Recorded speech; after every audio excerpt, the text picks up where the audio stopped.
Cantor, Rabbi Lobel, you can come in now.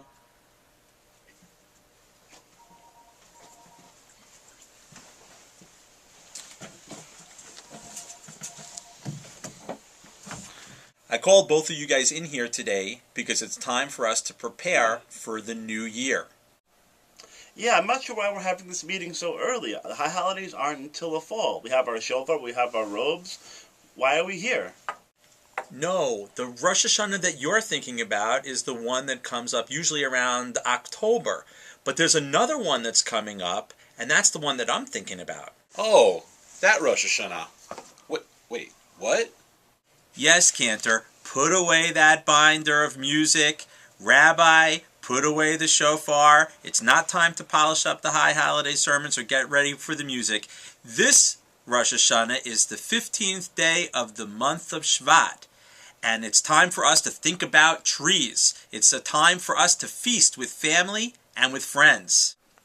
Okay, what do we need to think about? Very good question. For starters, it's time for us to start thinking about 3 different kinds of fruit. 3? I like more than 3 fruits. Ah, Cantor.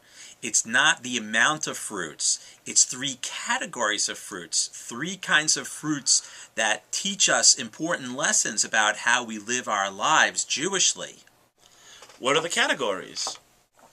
Well, first we have the category of fruits that have shells or inedible outer skins. Things like bananas, almonds, pomegranates. You eat the inside, you don't eat the outside. Pomegranates? You mean like those things that give us grenadine so we can make our Shirley Temples? Pomegranates don't just give us Shirley Temples and grenadine.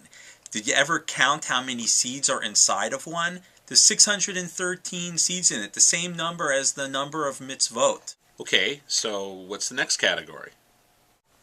Well, the next category is fruits where you eat the outside, but it has an inedible inside. Things with pits on it. For example, dates. Things like peaches, plums. Dates? What can we learn from a date? What can you learn from a date? Well, the date teaches us so many things. It's filled with blessings. First of all, we use the date fronds, the date branches, on Sukkot when we wave them. You can also use them to make baskets and weaving, and they even can be made into rope. Not only that, the sturdy wood of the date tree can be used for building. So the date tree is just like the people of Israel. We need every single community in Israel, we need every single person in Israel, every Jew, to help us to serve God. This is all pretty heavy stuff, Rabbi. I thought we were just looking for another excuse to make another food video.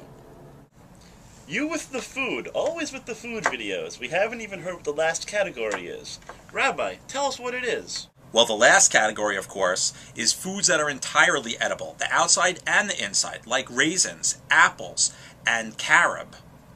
Ugh, carob. That stuff is a chocolate wannabe. It tastes so grainy, so powdery. Blech. Well, Rabbi, you may not like it, but some people love it because it tastes sweet. And another thing about carob is it takes many years for it to grow on the tree. And that's why we have to keep track of the birthday of the trees, because we need to know how old the trees are so we'll be able to use its fruit when God tells us we can. Birthday? I thought you said it was New Year's. Is there going to be cake? Aye, you with the food! Happy Tu B'Shvat!